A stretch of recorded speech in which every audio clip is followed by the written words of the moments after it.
रमा के पिताजी को गुजरे हुए अभी 13 ही दिन हुए। रमा की माँ उसकी शादी से पहले ही गुजर गई थी। रमा से बड़े दो भाई भाभी थीं जो रमा को बहुत प्यार करती थीं। बदले में रमा भी दोनों भाभीयों को उतना ही मान देती थी। लेकिन आज अचानक ना जाने क्यों एक पल में मायके में खालीपन लगने लगा। साथ ही घर में रिश्तेदारों की बातें उसका और मन तोड़ देती। दरअसल रमा के पिताजी गुजरने से पहले अपनी पूरी प्रॉपर्टी तीनों बच्चों में बराबर बांट दिए थे, जिस बात को लेकर बुआ और चाची मिलकर दोनों भाभीियों के कान भरती। भला बताओ बहू, ये भी कोई बात हुई? बड़ा गजब किया भाई ने। बेटी को हिस्सा कौन देता है? शादी कर दिए तो भला बेटियों का मायके में कैसा हिस्सा? बहू, तुम तो रमा के जाने से पहले ही बोल देना, जाने से पहले सारी चीज़ें तुम्हें देकर जाए, नहीं तो फिर मायके से रिश्ता खत्म। ये सारी बातें रोज़ रोज़ की हो गई थी। दोनों भाभियाँ भी चुपचाप से बातें सुनती, लेकिन कोई कुछ भी उन लोगों को न कहता। रमा भी उनकी प्रतिक्रिया ना पाकर निराश हो जाती थी, लेकिन कुछ बोलती नहीं। जैसे तैसे 13 दिन बिताए रमा ने। अगले दिन रमा ने अपने पति रमन से कहा, रमन, मुझे तो कभी भी प्रॉपर्टी में हिस्सा नहीं चाहिए था, लेकिन पिताजी ने मेरे नाम भी प्रॉपर्टी कर दी। उन्होंने ऐसा क्यों किया मुझे नहीं पता, लेकिन मुझे पता है कि मैंने उनसे कुछ नहीं मांगा था। लेकिन फिर भी मुझे लगता है दोनों भाभियाँ मुझसे मन ही मन नाराज़ हैं। हालांकि उन्होंने मुझे ना कुछ कहा ना नाराज़गी जताई, लेकिन फिर भी मन ही मन मुझे पता नहीं क्यों अच्छा नहीं लग रहा। रमन, देखो रमा, पहली बात तो मुझे ऐसा नहीं लगता, लेकिन अगर ऐसा हो भी तो भी तुम्हारी भाभी लोग भी गलत नहीं हैं। अगर वो तुमसे नाराज़ हैं तो क्योंकि समाज की यही सोच है। तुम खुद सोच कर देखो कि अगर उनकी जगह तुम होती तो कैसा महसूस करती। वो बात अलग है कि तुम्हारी कोई ननंद नहीं है, लेकिन ये समाज का सच है। कोई भी अपनी बेटी को प्रॉपर्टी में हिस्सा नहीं देता। खैर कोई बात नहीं। आते समय बोलकर आना कि तुमको पैसा नहीं, भाइयों का साथ चाहिए, और पेपर पर साइन करके दे देना। रमा, हाँ सही कह रहे हो। अगले दिन जब रमा को अपने ससुराल वापस आना था तो वो अपने भाई भाभीयों से मिलने उनके पास गई, तो उसने फिर चाची और बुआ को वही बोलते हुए सुना। वहीं सोफे पर दोनों भैया भाभी बैठे थे, तो रमा ने सबके बीच में टेबल पर पेपर रखते हुए कहा, भैया भाभी, ये रहे प्रॉपर्टी के पेपर। मुझे तो कुछ भी नहीं चाहिए सिवाय आप सबके प्यार, साथ और विश्वास के। तभी रमा की बड़ी भाभी ने सबके सामने बड़ी ही सहजता और प्यार भरे लहजे में कहा, रमा, लेकिन ये फैसला क्यों?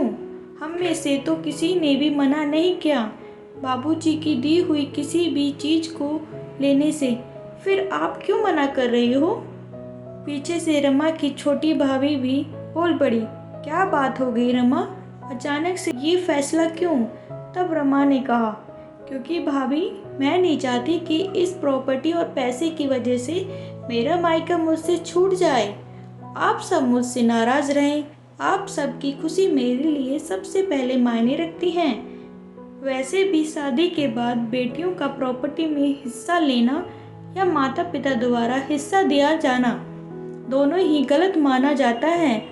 अगर मैंने हिस्सा लिया तो समाज और आप सबकी नज़रों में मैं लालची बनकर रह जाऊंगी। रमा की बड़ी भाभी ने कहा, तब तो मैं कहूँगी रमा, आप ये लालच जरूर करो।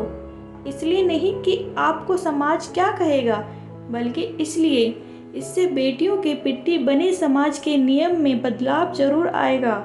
जब हमें कोई समस्या नहीं तो आप समाज के बारे में क्यों सोच रही हैं? लोगों का काम ही है बोलना, वो तो कुछ ना कुछ बोलेंगे ही, और जो बात हमारे लिए अहमियत नहीं रखती उसका जवाब हम क्यों दें या उसके बारे में क्यों सोचें? रमा, एक बात बताना, क्या भाई भाभी और मायके वालों का प्यार इतना ही कमज़ोर होना चाहिए जो एक बेटी के प्रॉपर्टी में हिस्सा लेने या देने से टूट जाए, तो फिर तो जो रिश्ता पैसा और प्रॉपर्टी पर टिका हो, आज नहीं तो कल टूटेगा ही।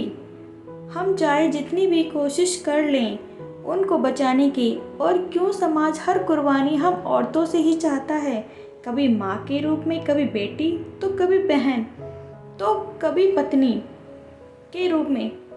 दुख तो तब ज़्यादा होता है जब खुद औरतें भी ऐसा ही सोचती और करती हैं। क्यों समाज बेटों से ये कुर्बानी नहीं मांगता कि तुम छोड़ दो सारा पैसा और प्रॉपर्टी अपनी बहन या बेटी के लिए? अगर आप बेटी ना होकर बेटा होती तब तो आप इस प्रॉपर्टी का हिस्सा होती ही ना। रमा, आपका आज लिया सही फैसला आगे आपके ही नहीं, हमारी बेटियों और बेटों के भी काम आएगा। उनको पता होगा कि हमारी हर चीज़ पर दोनों भाई बहन का समान अधिकार है। रमा की भाभी का जवाब सुनते बुआ, चाची और वहाँ मौजूद कुछ रिश्तेदार पगले झांकने लगे। तभी बुआ ने तपाक से बीच में बोला, हाँ हाँ, करो नई शुरुआत बदलाव की, लेकिन याद रखना कि फिर बेटों के बराबर सारे कर्तव्य भी निभाने होंगे मायके के लिए। माफ़ कीजिए बुआ जी, लेकिन आप मेरी एक बात का जवाब दीजिए कि क्या सारे बेटे प्रॉपर्टी लेकर अपने माता पिता की सेवा करते ही हैं? क्या किसी के तो बेटे हैं तो दोनों समान अधिकार माता पिता के प्रति निभा पाते हैं? नहीं ना, आपको ही देख लीजिए, 10 साल से बड़े बेटे के साथ हैं और छोटा बेटा झांकने तक नहीं आता। प्रॉपर्टी में अपना हिस्सा लेकर अलग हो गया, तो क्यों दिया आपने उसको हिस्सा? माता पिता की सेवा बेटा बेटी दोनों के समान रूप से करने का अधिकार है। बिना किसी लालच के माता पिता कोई प्रॉपर्टी नहीं जो उनका बंटवारा करके सेवा की जाए। ये तो हमारा कर्तव्य बनता है कि चाहे माता पिता के पास पैसा प्रॉपर्टी हो या ना हो, हम उनकी सेवा मन से करें। रमा, जिस दिन हर घर में शिक्षा से लेकर प्रॉपर्टी पर सभी चीज़ों में बेटा बेटी में फ़र्क ना होकर समानता होगी, तभी हम औरतों का हर जगह सम्मान होगा और समाज की सोच बदलेगी। फिर रमा के भाइयों ने कहा, छोटी, अपने भाइयों को इतना ही जान पाई, हमें भी अपनी बहन से प्यार है, बहन से प्यारा हमारे लिए भी कुछ नहीं। तो तू किसी तरह का बोझ अपने दिल पर मत रखना। जो जगह तेरी इस घर में कल थी वही आज भी है और आने वाले कल में भी रहेगी। अब ले ये पेपर। अपने भाई भाभी की बातें और सोच दे सुनकर रमा का मन भाव विभोर हो गया। वो अपने भाइयों के गले लगकर खूब रोई और कहा, भाई, काश समाज में हर भाई भाभी की सोच ऐसी ही हो जाए तो कभी किसी लड़की का मायका ना छूटे। धन्यवाद भाभी, आप दोनों का और ईश्वर का, जिसने इतनी प्यारी और अच्छी सोच की भाभियाँ मुझे दी। सच में दोस्तों, ऐसे भाभी और भाई हर किसी के नसीब में नहीं होता। Thank you. अगर आपको मेरी वीडियो ये पसंद आई हो तो प्लीज़ लाइक करना, शेयर करना एंड कमेंट करके ज़रूर बताना। Thank you.